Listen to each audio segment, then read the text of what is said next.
नमस्कार दोस्तों, news and competition cracker channel में आपका स्वागत है। देखते हैं आज के मुख्य समाचार।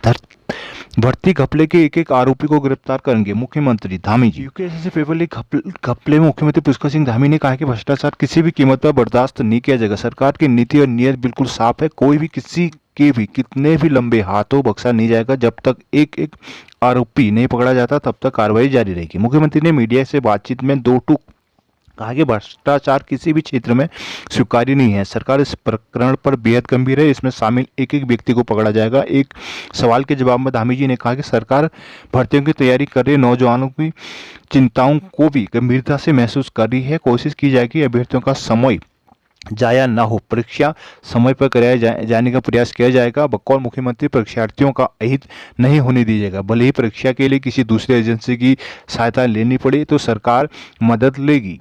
प्लानकल में शामिल 280 अभ्यर्थियों पर होगा मुकदमा। सेवा चयन आयोग के स्नातक स्तरीय घपले में करीब एक तिहाई युवाओं के पेपर लीक से पास होने के संकेत मिले हैं। इसमें करीब 200 युवाओं की पूरी कुंडली एसटीएफ खंगाल चुकी है, जबकि बाकी चयनितों के बारे में जानकारी जुटाई जा रही है। पेपर से पास हुए करीब 280 छात्रों का चयन खारिज कराने के साथ ही उन्हें अब मुकदमे में भी आरोपी बनाया जाएगा। एसटीएस की जांच में सामने आया कि युवाओं में 12 से 15 लाख रुपए में पेपर उपलब्ध कराने की डील की गई थी। सूत्रों के मुताबिक 280 से ज्यादा युवाओं तक लीक पेपर के प्रश्न पहुंचे हैं। 200 के करीब युवाओं ने सीधे तौर पर पास होने की डील पर पेपर खरीदा, जबकि कुछ छात्रों ने अपने करीबियों को 30-35 तक प्रश्न बताए। संभावना के भर्ती घपले में 20 करोड़ रुपए से ज्यादा का लेन देन हुआ। एसटीएफ 100 चयनित युवाओं में 150 से अधिक लोगों से पूछताछ कर चुकी है। एसएसपी एसटी अजय सिंह ने बताया कि लीक पेपर से चयनित अभ्यर्थी आरपी बनाई जाएंगी, उसकी सूची तैयार की जा रही है। चयन आयोग को तकनीकी सेवा और पेपर प्रिंटिंग की सुविधा देने वाले आरएमएस टेक्नोलॉजी कंपनी के संचालक को एसटीएफ ने मंगलवार को पूछताछ के लिए बुलाया है। एसएसपी एसटीएफ अजय सिंह ने बताया कि कंपनी संचालक प्रिंटिंग प्रेस की डीबीआर लेकर आया था। हालांकि इसमें पिछले 15 दिनों का रिकॉर्ड होता है, ऐसे में इतनी ज़्यादा मदद नहीं मिल सकती। प्रिंटिंग प्रेस संचालक ने घर में पूजा का कार्यक्रम बनाया। वह एसटीएम में कुछ समय रुकने के बाद चला गया। उसे दोबारा पूछताछ के लिए बुलाया जाएगा। अब एक विधायक का नाम भी चर्चा में आ रहा है। मंगलवार को उत्तराखंड के विधायक और उसके परिवार के लोगों के भी इस भर्ती घपले में शामिल होने की चर्चा कही जा रही है। कहा जा रहा है कि विधायक के परिवार से जुड़े एक सदस्य का भी चयन हुआ है। हालांकि एसटीएफ के एसएसपी ने किसी ऐसी जानकारी से इनकार किया है। क्षेत्र पंचायत सदस्य का हुआ चुनाव चयन। लीक पेपर के जरिए एक महिला क्षेत्र पंचायत सदस्य का भी चुनाव हुआ है। इसके बारे में एसटीएफ ने अहम जानकारी जुटा ली। महिला प्रतिनिधि को जल्द ही पूछताछ के लिए बुलाया जाएगा। माना जा रहा है कि इसके बाद गिरफ्तारी की जा सकती है। एसटीएफ इस मामले में उत्तरकाशी के जिला पंचायत सदस्य हाकम सिंह और कई सरकारी कर्मचारियों से में 18 आरोपियों को गिरफ्तार कर चुकी है। गुहार। मुख्यमंत्री से आयोग की पुरानी भर्ती में हुए घपले की भी कार्रवाई की मांग की जा रही है। उत्तराखंड अधीनस्थ सेवा चयन आयोग के पूर्व सदस्य दीवान सिंह भैंसुर ने 2016 में आयोग की ग्राम पंचायत विकास अधिकारी की जांच के एसटीएफ से कराने की मांग की है। इस संबंध में उन्होंने मुख्यमंत्री पुष्कर सिंह धामी को पत्र भेजा है। पत्र में उन्होंने 2018 में इस मामले में शुरू की गई विजिलेंस से जांच पर कार्रवाई न होने पर सवाल उठाए हैं। भैंसुरा जिन्हें आयोग की तक स्तरीय परीक्षा के पेपर लीक मामले में अभी तक सरकार के स्तर पर की गई कार्रवाई को लेकर सीएम को बधाई दी। साथ ही उन्होंने कहा कि मार्च 2016 में आयोग ने ग्राम पंचायत विकास अधिकारी के 197 पदों के लिए परीक्षा कराई थी। इस परीक्षा में उठे सवाल आरोपों की जांच को तत्कालीन अपर मुख्य सचिव डॉक्टर रणबीर सिंह की अध्यक्षता में जांच समिति गठित की गई। समिति ने ओएमआर सीटों की फॉरेंसिक जांच कराई थी, जिसमें गड़बड़ी मिली थी। इस समिति की रिपोर्ट के आधार पर तत्कालीन मुख्यमंत्री त्रिवेंद्र सिंह रावत ने परीक्षा रद्द कर उसे दोबारा कराने का फैसला लिया। साथ ही आरोपी को पता लगाने को 2018 में विजिलेंस से जांच शुरू कर दी गई। उक्त जांच का अभी तक कुछ नतीजा नहीं निकला। ऐसे में उस मामले की जांच भी विजिलेंस को बजाय एसटीएफ से कराकर दोषियों को दंड दिलाए जाने की मांग की गई है। उत्तराखंड में कल से भारी बारिश का येलो अलर्ट। देहरादून उत्तराखंड में गुरुवार से भारी बारिश का येलो अलर्ट जारी किया गया है। मौसम विभाग का कहना है कि कुछ जिलों में तेज बारिश के साथ साथ बिजली कड़कने की घटनाएं हो सकती हैं। बुधवार को प्रदेश में हल्की बारिश होगी, जबकि 18 से 20 अगस्त तक भारी बारिश का अनुमान है। 18 अगस्त को बागेश्वर नैनीताल, 19 अगस्त को पिथौरागढ़ बागेश्वर चंपावत नैनीताल और 20 अगस्त को देहरादून पौड़ी बागेश्वर नैनीताल में भारी बारिश हो सकती है। मौसम विभाग ने भारी बारिश की आशंका को देखते हुए लोगों को सावधानी बरतने की सलाह दी है। उत्तराखंड 3 साल में हर क्षेत्र में आदर्श होगा, धामी। मुख्यमंत्री पुष्कर सिंह धामी जी का कहना है कि उत्तराखंड अगले 3 सालों में हर क्षेत्र में आदर्श राज्य बनेगा। सरकार विकास का लाभ अंतिम छोर पर खड़े हर व्यक्ति को पहुंचाने के लिए कोशिश कर रही है। पिछले 8 वर्ष में केंद्र सरकार भी हर साल लगभग 50,000 करोड़ से अधिक की परियोजना उत्तराखंड के लिए स्वीकृत कर चुकी है। मुख्यमंत्री धामी ने कहा सोमवार को आजादी की वर्षगांठ पर परेड ग्राउंड में हर हुए कार्यक्रम में ध्वजारोहण किया। उन्होंने कहा कि ऋषिकेश कर्णप्रयाग रेल परियोजना पर तेजी से कार्य चल रहा है। टनकपुर बागेश्वर रेलवे लाइन और डोईवाला से गंगोत्री यमुनोत्री रेलवे के सर्वे की भारत सरकार की सहमति दी गई है। मुख्यमंत्री धामी ने कहा कि सरकार चारधाम सर्किट में आने वाली मंदिरों गुरुद्वारों में भौतिक और परिवहन सुविधाओं के विस्तार की योजना बना रही है। इस मौके में विधानसभा अध्यक्ष ऋतु खंडूरी, कैबिनेट मंत्री प्रेमचंद अग्रवाल, चंदन रामदास, भाजपा प्रदेश अध्यक्ष महेंद्र भट्ट, सांसद माला राजलक्ष्मी शाह, राज्यसभा सांसद नरेश बंसल, सुनील उनियाल और विधायक खजान दास, जिला पंचायत अध्यक्ष मधु चौहान, मुख्य सचिव डॉक्टर एस संधू भी मौजूद थे। दून से चल सकेंगे 24 कोच वाली रेलवे।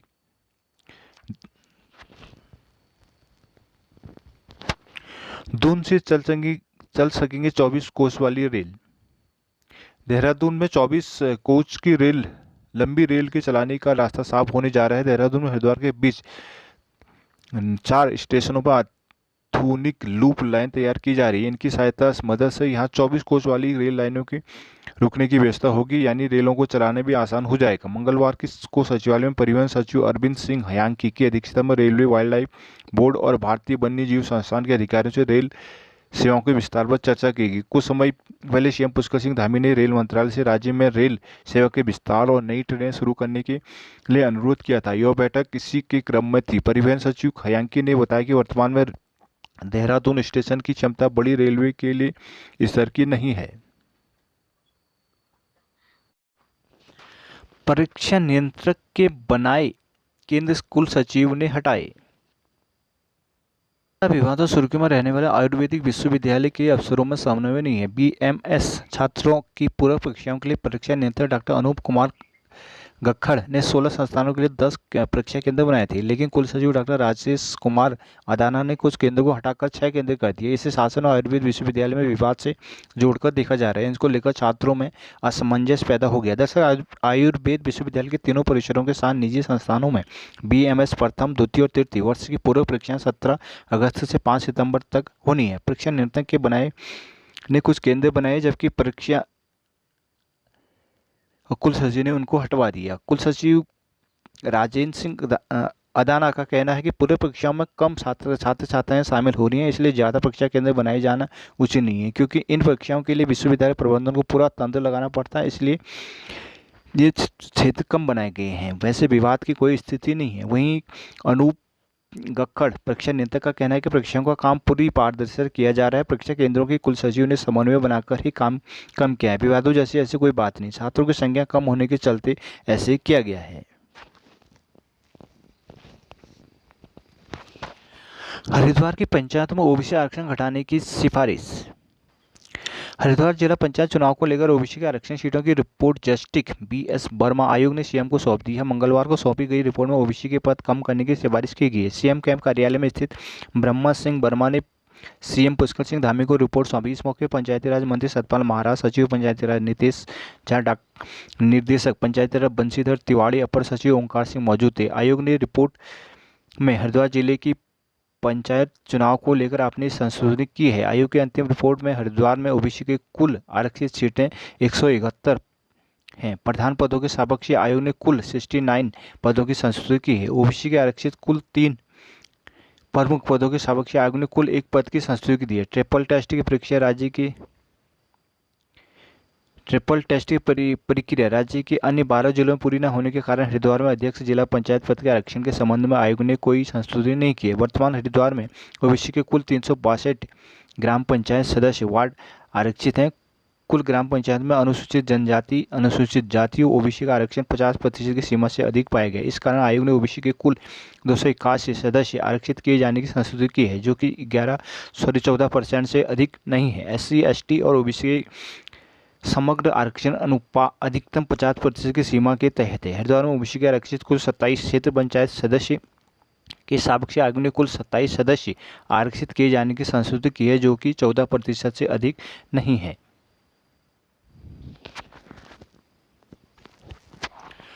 रानीखेत में 20 अगस्त से होगी अग्निवीरों की भर्ती। रेजिमेंट के केंद्र रानीखेत में अग्निवीर भर्ती रैली के लिए सेना की ओर से भर्ती कार्यक्रम जारी कर दिया गया है। अग्निवीर जीडी, अग्निवीर तकनीकी, अग्निवीर कलर के स्टोर कीपर और अग्निवीर ट्रेडमैन के पदों के लिए 20 से 31 अगस्त रानीखेत में सेना के सोमनाथ मैदान में कुमाऊं मंडल के सभी जिलों की तहसीलवार भर्ती होगी। थल सेना भर्ती कार्यालय अल्मोड़ा के तत्वाधान में संपन्न कराई जाएगी। सेना की तरफ से भारी भर्ती कार्यक्रम के अनुसार 20 अगस्त को अग्निवीर ट्रेडमैन के पदों के लिए अल्मोड़ा, बागेश्वर, नैनीताल और उधम सिंह नगर जिलों की सभी तहसीलों से 21 को अल्मोड़ा, बागेश्वर, नैनीताल, उधम सिंह नगर जनपद की समस्त तहसीलें, 22 को बागेश्वर जिले की समस्त तहसीलें, 23 को नैनीताल जनपद की रामनगर, हल्द्वानी, कालाढूंगी, लालकुआं तहसील, 24 को नैनीताल जिले की धारी, कोशिया, कोटली, बितालघाट नैनीताल तहसीलें, 25 को अल्मोड़ा जनपद की भिक्केशैन, चकुटिया, द्वाराहाट, सल्ट और 26 को अल्मोड़ा की अन्य तहसीलों की भर्ती होंगी।